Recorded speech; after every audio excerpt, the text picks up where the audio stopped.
Il pouvait arriver régulièrement qu'on ait besoin de relancer les achats parce que telle ou telle facture n'était pas payée, en temps et en heure.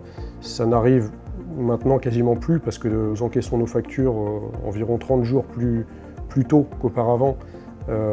C'est beaucoup moins une gêne et extrêmement confortable parce qu'on n'a pas ça auprès de tous nos clients. Voilà.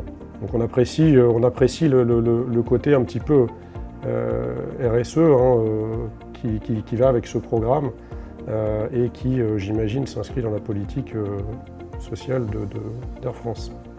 D'une manière générale, par expérience, j'ai pas mal d'années à la tête du domaine corporate marketing, les acheteurs, la fonction achat est toujours très orientée, très focalisée sur la partie amont du processus achat. Donc l'expression du besoin, la consultation du marché, les appels d'offres, la négociation, le contrat. On n'a pas besoin de pousser très fort pour que naturellement toutes les énergies se concentrent dans cette direction. Ensuite, la partie aval des achats, dans notre jargon le procurement to pay, procure to pay,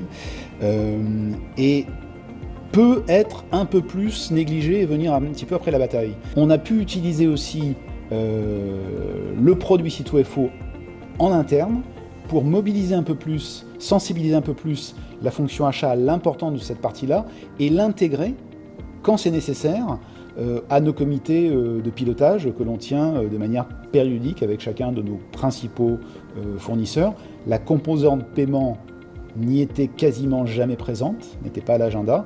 Là, ça nous donne l'occasion supplémentaire de mettre cette composante paiement de la facture aux agendas quand c'est nécessaire. Et un peu plus qu'aux agendas, on l'a même inscrit maintenant de plus en plus, alors je ne vais pas dire qu'on le fait partout tout le temps, mais de plus en plus, dans la clause de règlement de nos contrats fournisseurs, en même temps qu'on produit la dématérialisation du processus, on inscrit de manière optionnelle le processus C2FO sur le paiement anticipé des factures.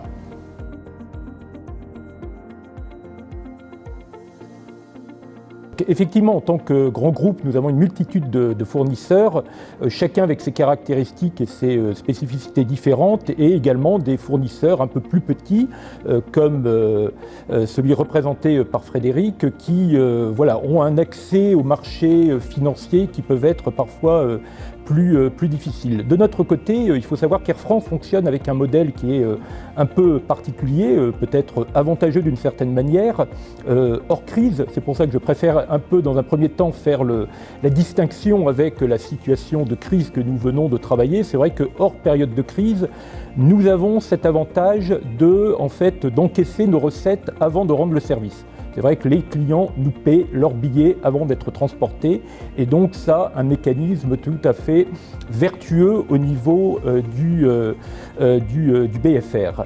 De l'autre côté, comme l'a exprimé Frédéric, lui, il a un peu le problème inverse. Et en fait, c'est un peu cette dissymétrie que nous avons en termes de dynamique du BFR que nous utilisons et que nous mettons face à face au travers de la plateforme C2FO. Donc c'est cet avantage que nous avons, nous, d'avoir des liquidités que nous pouvons mettre au service de nos fournisseurs pour renforcer donc toute cette chaîne de valeur en termes de logistique.